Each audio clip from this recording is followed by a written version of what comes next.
কয়েকদিন ধরে এক নাগাড়ে বৃষ্টি হয়েই চলেছে, ঘরে কিছু চালও নেই যে সেদ্ধ করে খাবো। এমন ভাবে চলতে থাকলে বন্যা হয়ে যাবে তো। কি হয়েছে গিন্নি, কি এত বিড়বিড় করছো? যেভাবে বৃষ্টি শুরু হয়েছে এমন হলে তুমি মাছ ধরতে বেরোবে কি করে গো? আর মাছ না ধরা হলে সংসার চলবে কি করে? ঘরে যে কিচ্ছুটি নেই। আরে আমিও তো সেটাই ভাবছি গিন্নি। এভাবে বর্ষা বাদলা চলতে থাকলে আমাদের সবাইকে না খেয়ে মরতে হবে তো।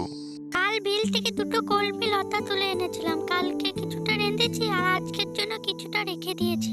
কিন্তু ঘরে যে কোনো চাল নেই যে রান্না করব। আশেপাশে দু একটা বাড়িতে খোঁজ নিয়ে দেখো। আজকে আকাশটা মেঘলা হয়ে আছে, কিন্তু বৃষ্টি শুরু হয়নি এখনো।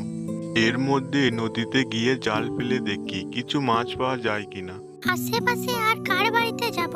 সবারই তো একই অবস্থা, বৃষ্টির চোটে কয়েকদিন তো কেউ ঘর থেকে বেরোতেই পারেনি। তাহলে তুমি গমের আটার দুটো রুটি বানাও গিন্নি। আজকের রাতটা না হয় রুটি আর কলমি ডাঁটা সেদ্ধ খেয়ে পার করবো। সে না হয় করলাম, কিন্তু যেভাবে বৃষ্টি শুরু হয়েছে বানের জল ভেসে আসা শুরু হয়ে গেলে বন্যা হয়ে যাবে যে গো। তখনকার জন্য ঘরে কিছু শুকনো খাবার মজুদ রাখতে হবে। এটাও আমি বুঝতে পারছি, কিন্তু এভাবে চলতে থাকলে যে বন্যা হয়ে আমাদের সবাইকে না খেয়ে মরতে হবে।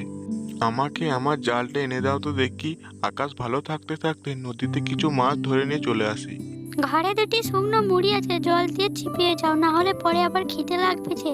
না না, এখন খাবো না। কয়টা মাছ পেলে নিজে বাজারে বিক্রি করব। ওই টাকার চাল আর বাজারে সবজি আনা যায় কিনা দেখি একটু।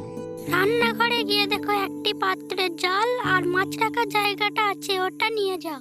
ঠিক আছে, আমি তবে বের হলাম গিন্নি। সাবধানে গিয়েও, আকাশ ভালো থাকতে থাকতে চলে আসবে কিন্তু। ঠিক আছে, চলে আসবো।